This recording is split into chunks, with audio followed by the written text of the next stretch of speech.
African spurred sulcatas can live to between 80 to 100 years old, and they are one of the most commonly surrendered reptilian pets. And that's because people will buy them for about $30 or $40 and not realize how long they live for and how big they get. They're also extremely destructive, not necessarily on purpose, but they don't know the meaning of the word fence. So this is why we have to have a blocked-in fence that they can't see over. He's right there. He's going to take that. Yeah.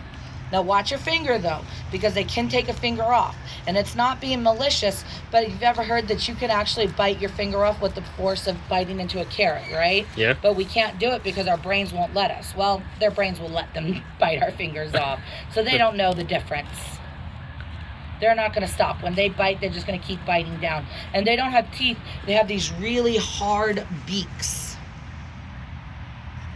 The other two are discouraged. They're not moving anymore. They're working. Well, they've eaten a lot today. We've had a lot of tours.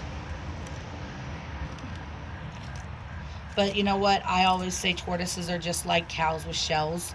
They'll eat anything all the time.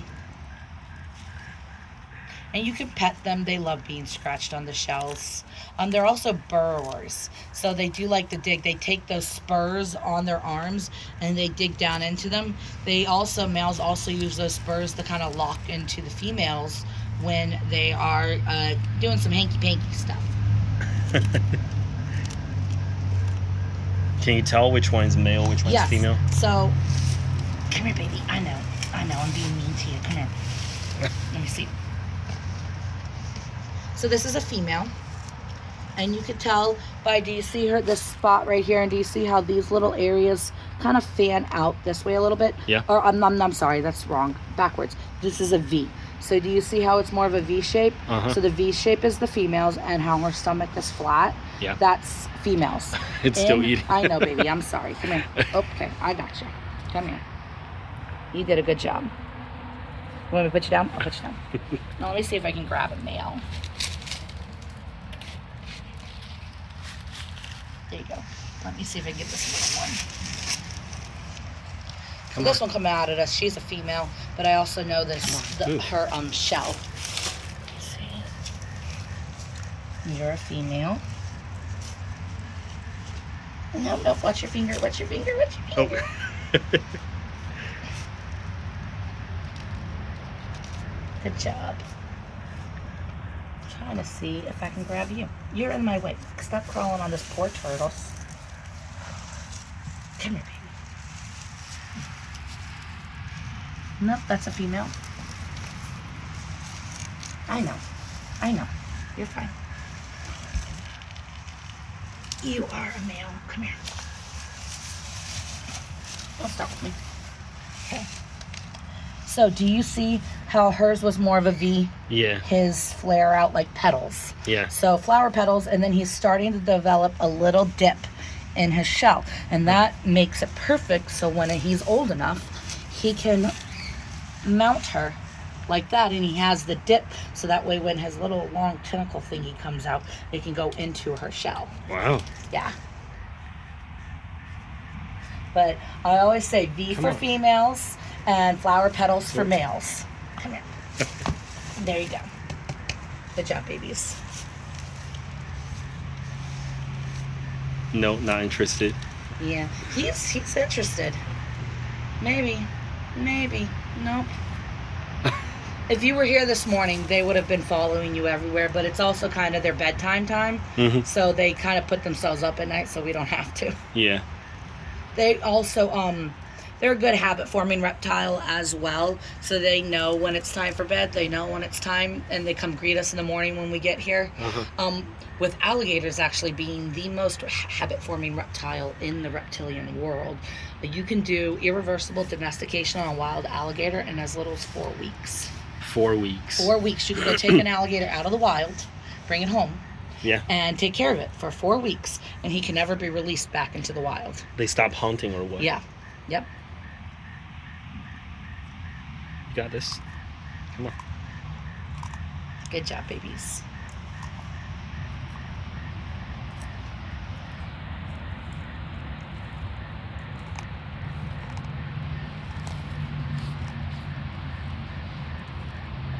How old are they? So all of them are in different ranges of age. So I'm gonna guesstimate, and we don't know because a lot of these guys are just dropped off with us with no knowledge of where they came from and how long they've been around. I'm gonna guesstimate the two bigger ones are probably about 30 to 40 years old. I'm gonna guesstimate these guys being about between 5 to 10. Okay. They can grow pretty quickly, and then they start kind of slowing down their growth. But Sulcata tortoises are also the kind that will keep growing their whole lives. The big one finally moves. Come on. There you go. Oh. He's being lazy. Oh, I look like a hot mess. Oh well. The light is hot. Yeah, they like that heat. So you have to think these are desert-style tortoises in Africa. So they're used to this really high temperatures. So it's an infrared light? Yes. Okay. So basically they're chicken bulbs. They're sitting there helping them. They get their UVB rays from the natural sun. If these guys were in an enclosure inside, we would have to have special bulbs. Yeah. Either UVB or full spectrum light bulbs, mercury vapor bulbs, so that way they can get the nutrients. But because they're outside, they can have these red bulbs for nighttime to keep themselves safe during the winter. During the summer, we take these red bulbs away because it's warm enough at night for them. They're cold-blooded animals, right? They are, but they don't hibernate and they don't brumate either. So reptilians do a thing called brumation, which is where it's not hibernation. It's not like a bear that's going to consume a whole bunch of food and then go to sleep for 3 or 4 months. That's okay. We've got other animals you can feed too. So brumation is they will slow down the metabolism, slow down their bodily functions, and then when it warms up a little bit or they feel like they need water or food, they'll wake up, venture out, go get food, and then go back into their burrows. So they're awake the whole entire time that they're in brumation. But Sulcata tortoises don't brumate. Now, as pets, we've kind of forced brumation onto them because there are people that own Sulcata tortoises as pets in colder regions. Like when I lived in Arizona, I lived in northern Arizona, so we got snow.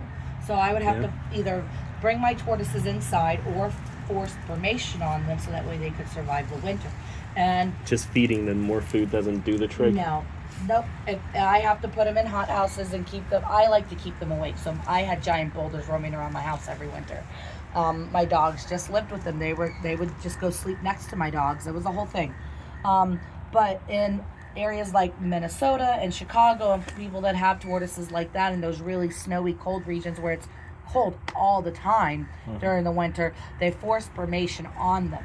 So what they do is they create these little hot houses, they barricade them in the hot houses, and then they go out every day, check their waters, check their foods, and they'll sleep and slow down their eating. But these guys don't need to brumate because they're indigenous to an area where it's warm all the time. Yeah. And if you don't brumate them right, they can die. They're cute. All right, let's move on to our 6-foot American alligators.